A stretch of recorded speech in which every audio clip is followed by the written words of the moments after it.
Hey, deserving listeners, this is Chapter 9 in our deep dive on the Duggars and the Christian religious cult, IBLP, and other topics that are related. Let's get into it. What do you say, Berto? Let's do it. This is the Psychology in Seattle podcast. I'm your host, Dr. Kirk Honda. I'm a therapist and a professor. Who are you, Berto? My name is Humberto Castañeda, and I'm a master lens crafter. So one of the benefits about having so many chapters in this series is that it gives a chance for the listeners to email us. And a lot of patrons actually commented and gave us more information because, of course, even though we spent a month or so deep diving on this topic, we didn't find all the corners of the data.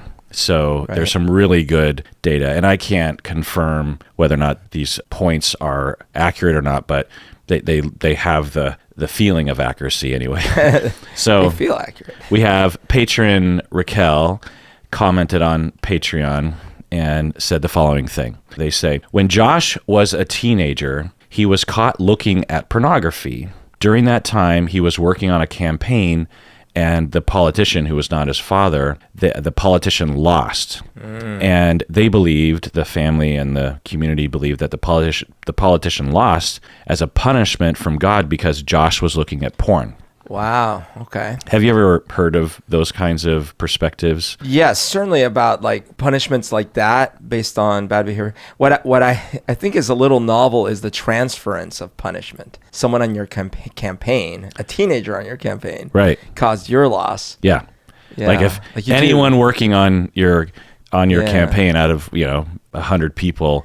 I wonder if like this was born out of literally the politician, going back to Josh yelling at him like, you lost me my campaign. Yeah, but from my understanding, I've worked with clients. You don't have to be in a cult to believe this notion. It's also normal for humans to draw causation when there's correlation, right? And I have, known people who aren't even problematic necessarily about it, where they see the world because if you believe that God is in charge of everything, and you are of the belief system that God takes a personal interest in you, because some religions and some cultures, they believe in God and they believe that God is in charge of everything, but they also believe that God doesn't really care about you as a person.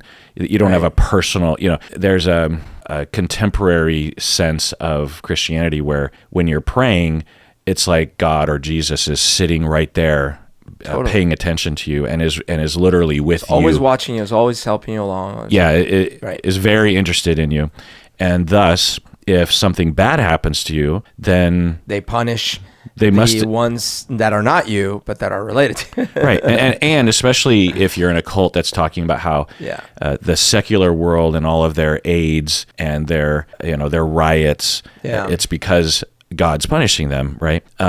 So you don't have to be in a cult to believe that negative things happening to you might be related to something bad that you did. Certainly there's folks that believe that the sports team lost because they didn't do this, that, or the other thing. Exactly. Sometimes religious, sometimes not religious. Yeah. Right, especially when you're in an anxious, like with, I always marvel at with football, American football, there's not a lot of superstition. I almost, occasionally, but with baseball, it's a constant thing. Even when I was a kid and I played baseball and football, I noticed that. I remember that. Like with baseball, I would have all these superstitions about trying to get the pitcher on my team to strike the guy out.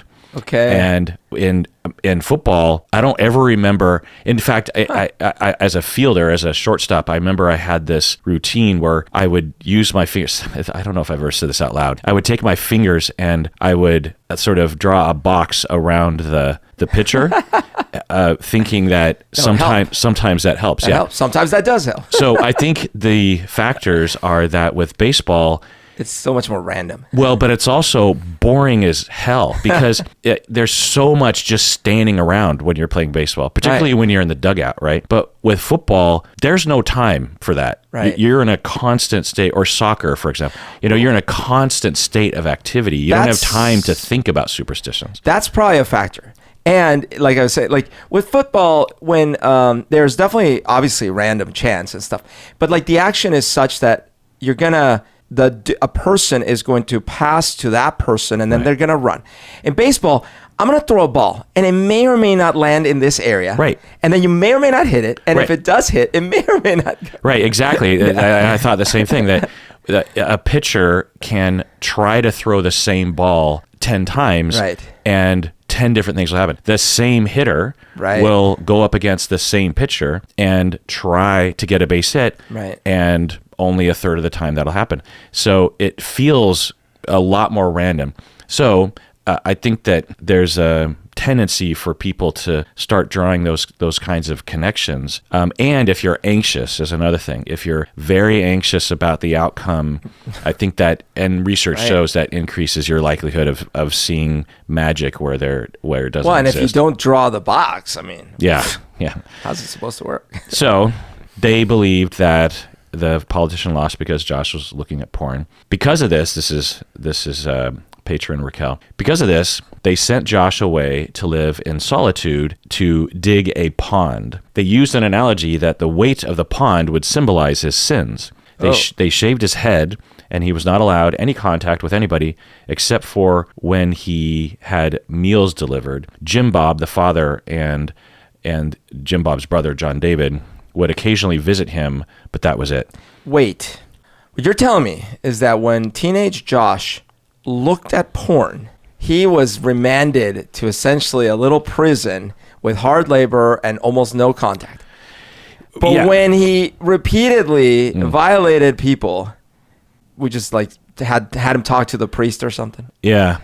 Wow. I mean, I could see looking at pornography in their twisted world being a bigger sin than like, sexually abusing younger siblings, because pornography is probably something they talk about outwardly and frequently, right? Because it's something, when I was growing up in the 70s and 80s in the Christian church that I was in, I don't remember pornography being talked about. I think mostly because the church that I was in wasn't that type of church. It didn't condemn groups of people. It didn't go into politics. It was just about love and relationships and dealing with your anxiety and trying to provide comfort and community and wisdom. Occasionally there were little things, but anyway, so I'm at camp and we're having this lesson, and the teacher was telling us that John Denver was devil music because there's sunshine on my shoulder makes me high. Oh, which is clearly a reference to drugs, which is devil. Which there's also a high in Rocky Mountain High, Yeah. And maybe it was. You could see John Denver liking the weed pot, of course. But I remember thinking at the age of 7, I'm thinking I don't know about this shit here. Like no one talks shit about the Denver, So. Well, you were saying about how different churches have different levels of what they consider bad, and pornography sometimes is really bad in those churches. But you didn't hear a lot about pornography being bad in your church. Right. Anyway, I think what I was saying is that in some churches, that's all that they talk about. Yeah. And you could also imagine that in the church, they wouldn't talk about sexually abusing younger siblings very often. Not because very taboo. Not because they're trying to avoid it necessarily, but like they're trying to support it or something. No, but it'd be very taboo. How would they even bring it up? In society, it's just a lot more of a taboo topic. Okay, so they sent Josh away. They shaved his head. And also, it's possible that some congregant wanted a pond and, two birds with one stone. Yeah. And not to mention, since young Josh was already tormented in whatever ways, I'm sure this helped his mental development. Right.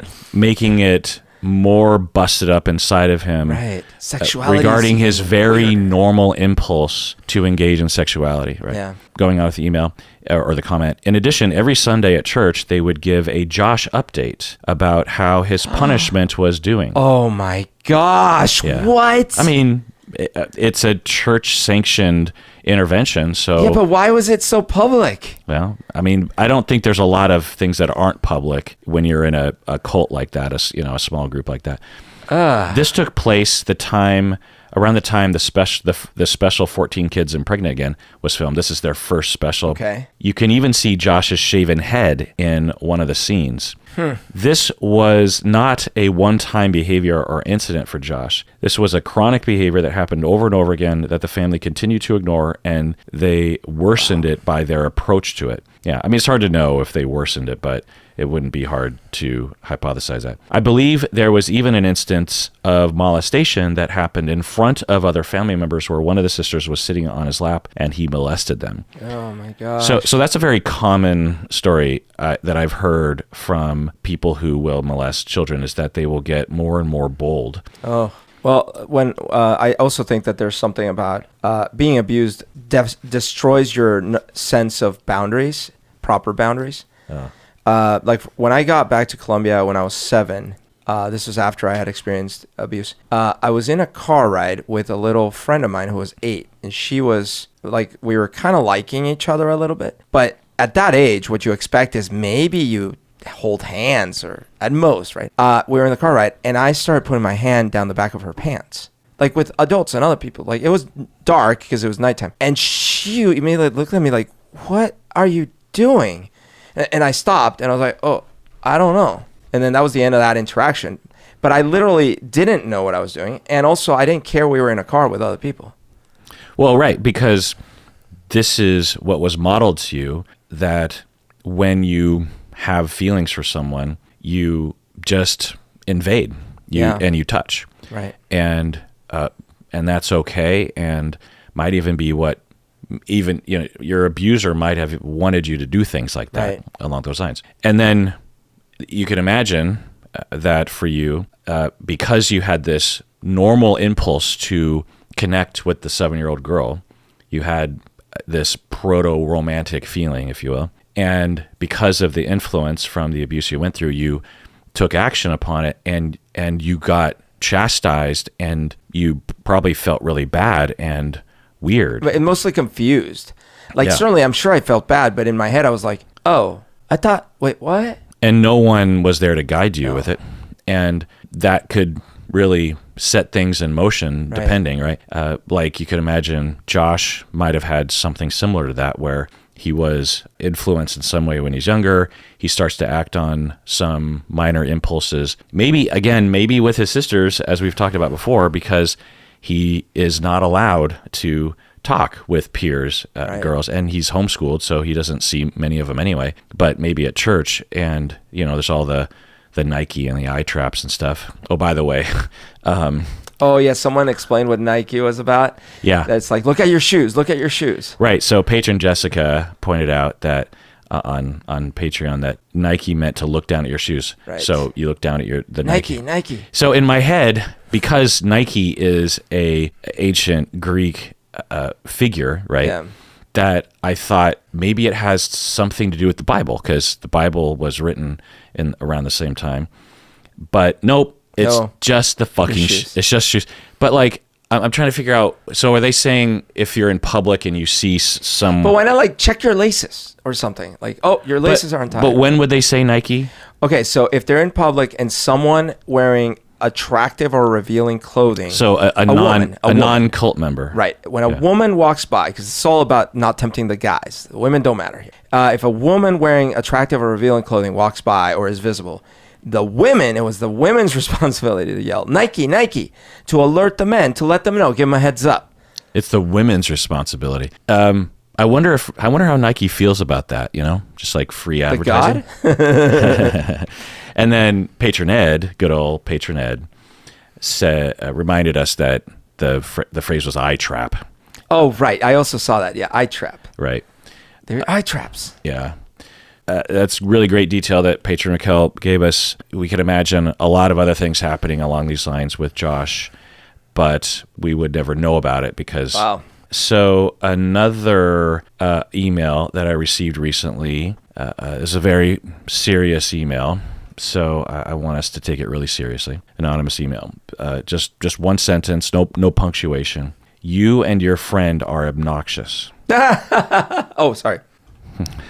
Wait, what was the most obnoxious laugh I could? Yeah. We love you too. And this was sent to my personal email address. But to be fair. So I guess it might not be podcast related, but it's got to be podcast related. To be fair, they called us friends. That's got to count for something. Yeah. Yeah. So, yeah. Could have been like you and your, because a lot of times like you and your guest are, or you, Who is that guy? Yeah, exactly. Yeah. This was good. It's like you and your guest, and they grouped us together. We are simpatico. Yeah. Doesn't simpatico mean annoying? And I've said this, I think, to you, that I love obnoxious people. Like my friends are some of the most my closest friends are some of the most obnoxious people I know. Humberto is one of the most, in a good way, obnoxious. But some people don't think of you as being obnoxious in a good way. Right. I think less so these days, but it's always been an acquired taste. 10, 15 years ago, right. Bob, it might surprise the listeners, the viewers, that Bob is also pretty obnoxious in a good way, meaning that loud laughter, lots of silly jokes and wisecracks, and lots of, when Bob is in the room, when Humberto is in the room. Yeah. And I've had other close friends that were like that too. And I found this pattern that I like to have obnoxious people with me, maybe to make me feel less obnoxious because I'm also in that direction.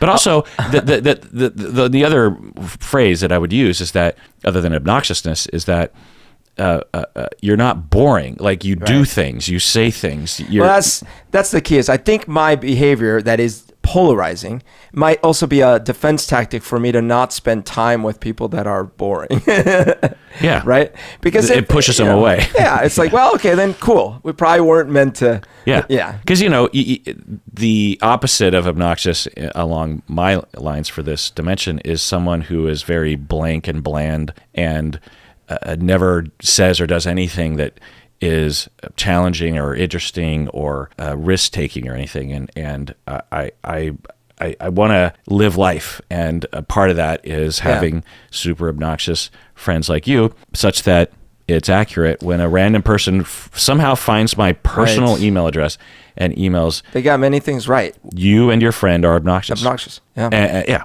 so I'll take it as a compliment.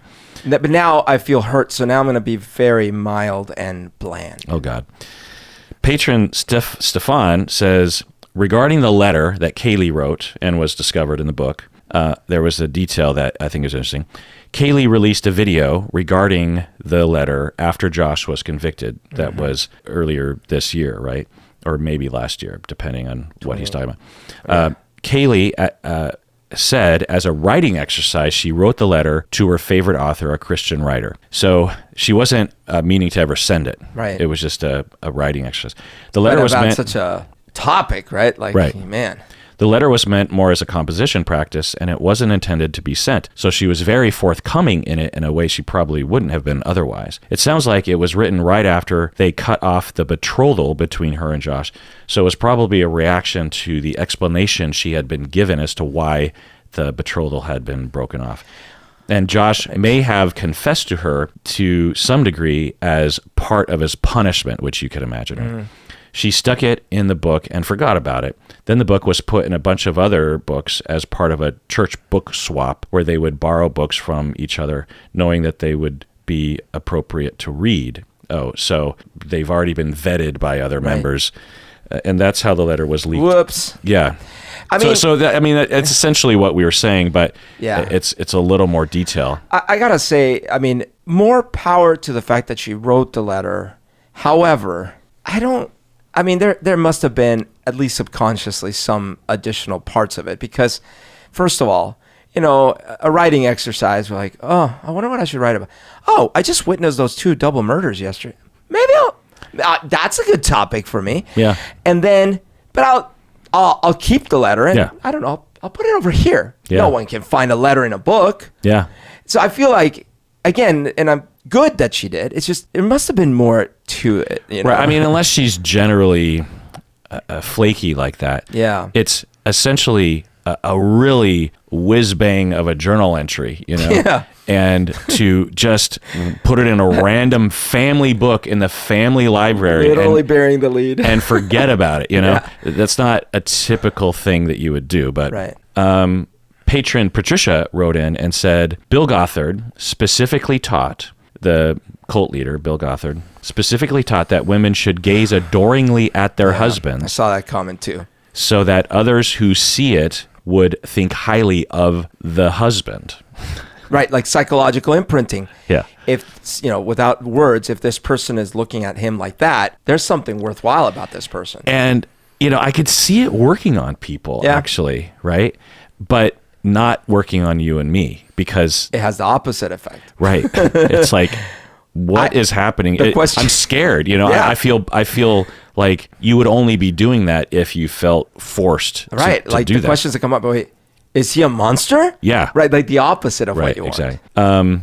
That's why Michelle and other IBLP women do that gaze. Similarly, women are trained to have a soft and pleasing voice. That's why she speaks that way. Other IBLP women do that too. You can see it in other episodes that Anna, Josh's current wife, does that gaze and that voice with Josh. It's mandated, and they can get in trouble for not going along with it. Oh, wow. Yeah. I mean, we've already talked about the total control over women in a variety of ways, but we'll just add this to the list. I mean, just think about that you'd get in trouble. It's bad for everyone in this cult, but can you imagine being a woman? I mean, you're basically a slave, and you can't be yourself. No. You're in this constant state of acting and brainwashing yourself, right? Because if you give into it, you're like, okay, I'll comply because I don't want to be punished, so I'll gaze at him. And, like acting, it helps to be method. So eventually you just convince yourself he is awesome. Well, it is. And it's protecting you, remember? I am nothing.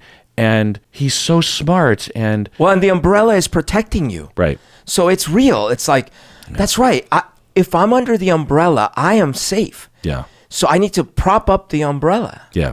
Now, I will say that sexism is alive, and a lot of these cults are exaggerations of our society, and sexism is alive and well and has been in our society for a long time. And you don't have to be in this cult to experience this as a woman in a heterosexual marriage. There can be pressure from the outside and internally that you're not supposed to talk if he's talking. If you're at a dinner party and he's saying things, like it's your job to deal with him or to praise him or to manage him. And so you don't have to be in a cult to be in this direction. Patron Nicole wrote a comment.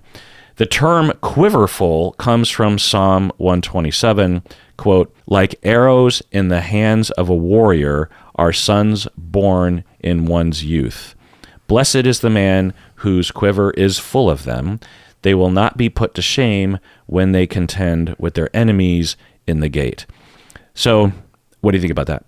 Again, I think I mentioned this in one of the early episodes. Great tactic for humanity to imbue a sense of urgency around having children. I think that was very clever for early humans. And then in putting it in a religious text, I think is very powerful, because it means that they will, humans will take it seriously, and they will say, oh, well, yeah, I mean, it's not just something I heard, like it's the law, the religious law, I should do this. I think that's very powerful for humanity as it was growing up, because you need more people. People are dying left and right from plagues and everything. Yeah. And if you're a father and you only have like one child and they die, you have no legacy. I totally get it. I just think that applying it to the modern context, unless you're trying a hostile takeover of culture, I do think it's not great, because we don't need 20 people per family. Yeah. Yeah. It also should be pointed out that it's talking about having boys, having sons, right, and doesn't say anything about the girls. And, I imagine that a lot of Seattle Christians would say, well, we'll apply it to children of all genders. But for the cult, you can imagine that they would take this literally as, well, Bible says that the boys are the real arrows in the quiver. Anyway, Patron Stefan wrote a comment. Michelle Duggar typically weaned her babies. This is really interesting. If this is true, it sounds credible. Michelle Duggar typically weaned her babies between 6 and 9 months old. Because remember that they had the buddy system, and the infants were given to an older sibling, and that older sibling was in charge of and in my head, since the average was 18 months of having kids, sometimes it'd be a year, sometimes it'd be 2 years, that I was thinking, well, maybe it's around 18 months, but it wasn't. It was 6 to 9 months old. 6 months old. So the babies were given, 18 months old, but still 6 months old. 6 months. So the babies were given to the older sisters around then. On Reddit, they referred to it as teated and yeeted. Oh my gosh. It's a very damaging practice all around, and it bothers me when some creators will hand wave this practice as something natural that happens in large families. Yeah, that's not natural. That's not a natural thing. It's okay if older siblings are helping around, Well, I'll tell you what's natural. It's natural for horses to come out walking, and for turtles to have to make their way to, there's lots of quote natural things. Again, 100,000 years ago, what are you gonna do? We have a modern society with lots of complexity. Kids need to be properly have proper secure attachment. They need to be properly raised and educated, because they can't thrive in our current modern society otherwise. Yeah, and we don't know, but 100,000 years ago, what I think to be likely is that you didn't have this parentification of children. Children would have responsibilities that we don't give children today, like gathering berries and doing more important chores around the village, if you will, or the, whatever they called it. But when you see other primates, there's a lot of contact 24/7 between infant and mother for a pretty significant amount of time, And but then they get attacked and they have to go do this and the other thing. I'm just saying, but 99% of the time, you are able as a mother to have your young child with you pretty much all the time. You can work with the child, you can sleep with the child, you can travel with the child. It's because the tribe is generally hanging out together in the same area, and the tasks involved in hunter-gatherer societies are actually lesser than in industrial and agricultural societies. Sure. So there's a lot of just hanging around. Sure. But I'll throw to you what you often throw to me is you don't know. Yeah. I said that. We don't know. So here's what I'll say. But when you look at other primates, but the notion that somehow older siblings 100,000 years ago were necessarily taking care of younger siblings and parents were off somewhere else, it just doesn't fit with my general sense of how anthropologists... And that's fair. But also things that were happening maybe even 1,000 years ago, even 100 years ago, even 50 years ago, even now, is tribes killing each other and taking over each other's lands and murdering and raping everyone. I don't want to hear what's natural. What I want to hear is what works for humans today. Right. Yeah. The sisters were responsible for almost every part of running the household, including raising the children. So it wasn't just raising the children. They were responsible for cleaning and cooking and all that stuff. There's also an issue, in my opinion, of the sisters bonding with their siblings as their mother would to a child. So this is interesting. They love that child and care for that child entirely. Then they're grown, when they're grown, as the buddy, and they might want to consider leaving the religious belief system. They're terrified of being cut off from their siblings, the children. Because they're like their babies. Right. Which would be like being cut off from your own child. It creates an environment where these people continue to be manipulated and feel trapped because they can't bear the thought of being separated from the children they love. They will sacrifice themselves to maintain that relationship. Also, the girls were responsible for disciplining the siblings, which stands to reason. And due to the abusive child disciplinary methods within this culture, siblings are being made to abuse each other. Yeah. It's built in. Yeah. And in my experience, siblings don't really have a dimmer switch on that kind of thing. Even when you're not parentified and you're tasked with, a common thing in my family would be like dinner time. And my mom would say, maybe to me, would say it's dinner time. Where's Kevin, my younger brother? and she's like, dinner, Kevin. And then she would turn to me and and she'd be like, go get Kevin. Well, I don't have a dimmer switch. So I would, Kevin! Yeah. And if I, if he was annoyingly, what's wrong with you? Punch! Yeah. If it took a while to find him, I'd just be like, what are you doing? Or something. Yeah. No, I was the same with my brother. Look, so I'll often observe this behavior between my 12-year-old and my 7-year-old. Not even about like parentification or anything, just literally the 7-year-old will say something and my 12-year-old will be overly harsh or overly critical. And I'll have to remind her, like, listen, remember when you were 7, did we overly, as an example today, the 7-year-old was giving a spa treatment to the 12-year-old, spa treatment stuff. And the 12-year-old was going like, they wouldn't do this at a real spot, or she was just complaining about things. And I'm like, all right, but keep in mind, like, imagine you were giving me a spa treatment when you were 7. What would you want me to say?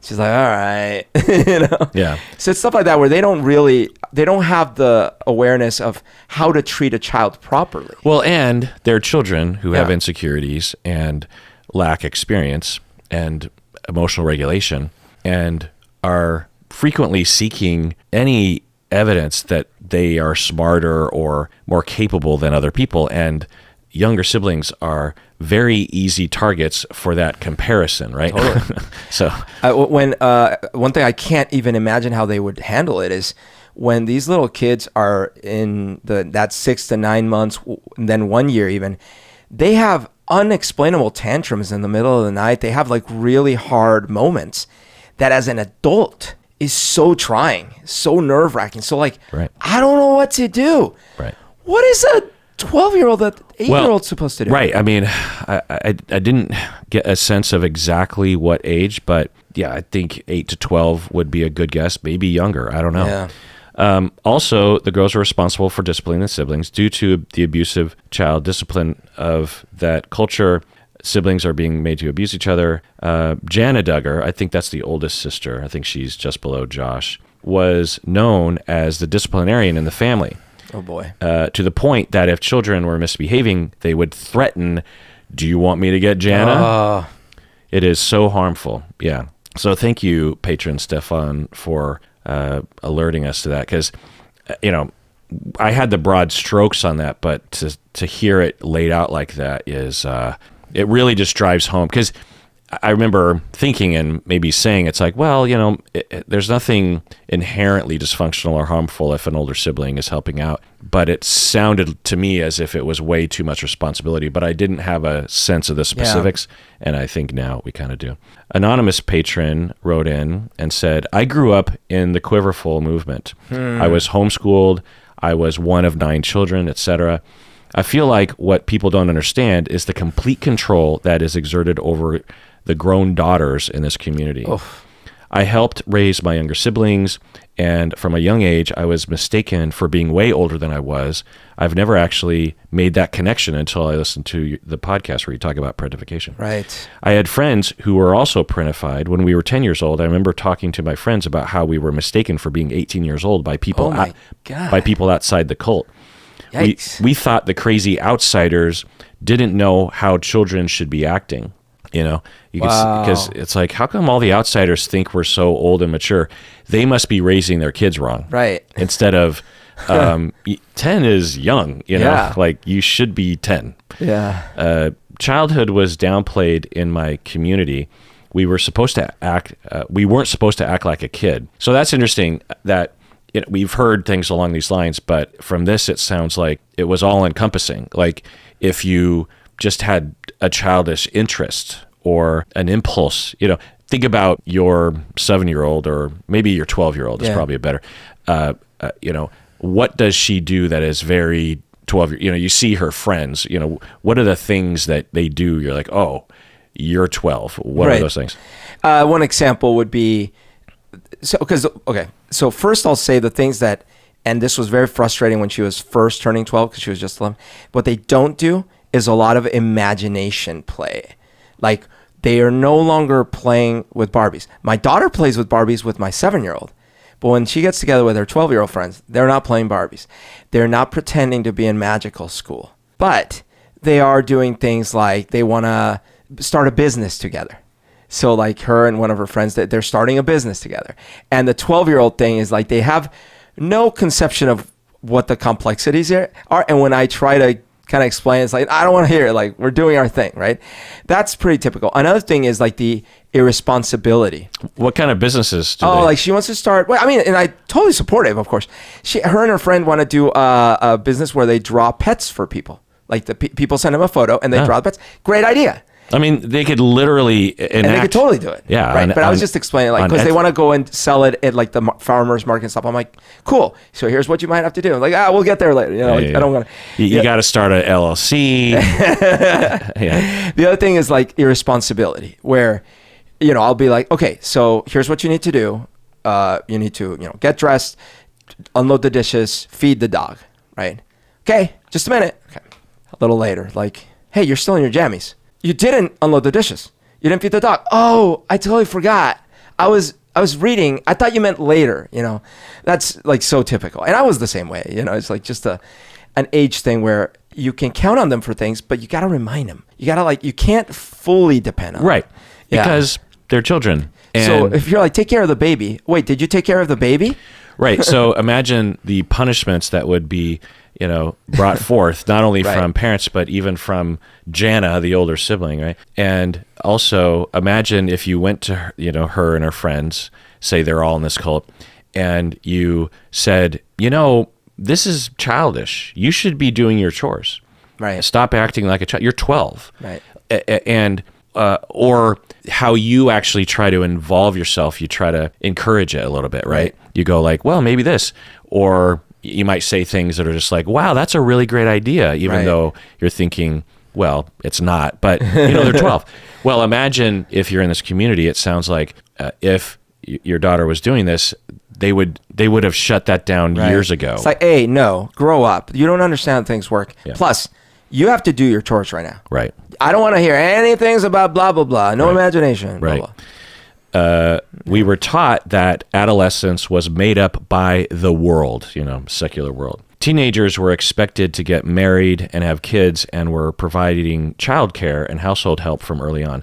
Many of my friends and I also helped our families financially from an early age. And this is what I mean by like, because you could easily make an argument of like, hey, you know, if you can have reproductive capability at 12 or 13, well, you know. Yeah. Yeah, it slots into the overall philosophies of these cults. Yeah. One, it's very traditional, so it helps in that way. But also, it's absolute control over the women in the society, because if you never allow them to have an independent thought or freedom or creativity or fun, then they never learn that they have any rights. They never learn what they want. They are in a constant state of trying to avoid punishment, and so you just have total control. And since it's a hyper patriarchal society going on, I feel like I'm making connections I've never made before listening to your podcast. Any tips on how to not parentify your children? I have an 11-year-old, an 8-year-old, and a 3-month-old, and I'm struggling with letting my 11-year-old help even when she offers, because I'm scared of this dynamic being repeated. I have an 11-year-old, an 8-year-old, and a 3-month-old child, so 3 kids, and I'm struggling with letting my 11-year-old help even when she offers, because I'm scared of this dynamic being repeated, you know, parentifying the 11-year-old. Well, so I'm going to answer. I have a lot to say about this because there are a lot of questions along these lines, like how do I not parentify my child? But let's go to the patron zone. So if you want to hear the rest of this episode, we're also going to go eventually into the news story about Ruby Franke, which is a breaking story that just came out yesterday in our time, you know, meaning that we're recording, it's September 1st right now. And it was a YouTuber who was found to be abusing. Very related. Yeah, so very, very related to what we were talking about in terms of the laws and the problems with YouTube vloggers and the lack of regulations and oversight. So if you want to listen to that portion of this episode, this chapter, become a patron of the podcast. Otherwise, please take care of yourself, because you deserve it.